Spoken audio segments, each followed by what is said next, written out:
AC আর একদিন আমার গাছের আম পেরে গিয়েছিল, বজ্জারটাকে আজকে উচিত শিক্ষা দিব আমি। আমার অনেক রাগ আছে ওর উপর। আমার কষ্ট করে গাড়া আম গাছ থেকে ও বড় বড় সব আমগুলো পেরে খেয়েছে, ওকে তো আজকে ছাড়াই যাবে না। চলে আয়, এদিকে আয় তুই। এই মরেছে, বুড়ো তো দেখে ফেললো, এবার কি হবে? সমস্যা নাই, আমার ভূত কাকা আছে না, ওকে ডাক দিব আমি। কি হতচ্ছাড়া বজ্জাত, আমার কাছে যখন আম পেরে খেয়েছিল তখন কেমন লেগেছিল, এখন মার খেয়ে তুই এভাবে শুয়ে থাক। তুই আমাকে মেরেছিস, আমি আমার ভূত কাকাকে ডাকছি, দাঁড়া। আরে সালা বুড়ো এমন মেরেছে আমি সোজা হয়ে দাঁড়াতেই পারছি না, তারা ভাইয়াকে কল দিয়ে নি। হ্যালো ভাইয়া, আমাকে এক বুড়ো মেরেছে, তুমি তাড়াতাড়ি সিন্ধুপাড়া এলাকার মোড়ে চলে আসো ভাই, সে মেরেছে। মরার বুড়ো বুঝবি ঠেলা, আমার ভাই আসতেছে। আরে আমার ভাই তো ভূত, এবার আমার কি হবে? কি হয়েছে ছোট, তোকে কেউ কিছু করেছে? তুই বুড়োটা কি তোকে আবার মেরেছে?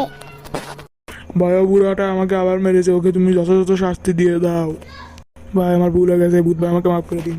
তোকে তো আমি মাফ করবো না, তুই আমার ভাইকে কেন মেরেছিস এবার তোর খবর আছে। ছোট, এগুলো